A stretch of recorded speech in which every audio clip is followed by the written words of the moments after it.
luto naman tayo. Eto, syempre, bagong putahin na naman, simpleng-simple lang. Nakita ko to niluto ni Tinding sa may Batang Quiapo eh.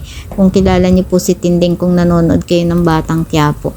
Yung pechay na may sardinas, syempre, gisa lang muna tayo ng bawang at sibuyas. Isunod natin yung ating sardinas.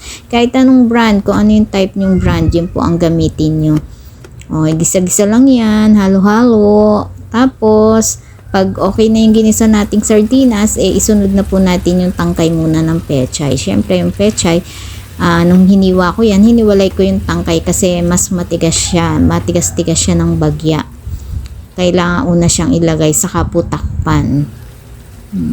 Huwag nyo nang lagyan ng tubig kasi yung gulay talagang nagsasabaw po yan pag niluluto eh. Pag okay na po yung tangkay, isunod na natin yung ating dahon ng pechay.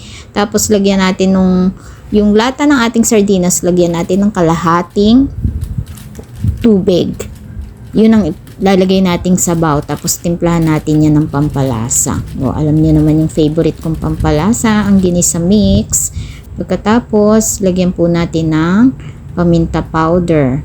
O, tapos halu-haluin yan at saka nyo takpan ulit para maluto po yung dahon. Takpan nyo lang po yan ng mga 1 taon. Hindi naman po. Joke lang yun. Char!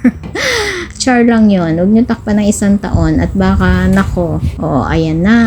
After po ng ilang minutes, okay na yung ating sardinas na may pwede na po tayong sumandok ng kanin. Ayan na, ready na ang ating ulam.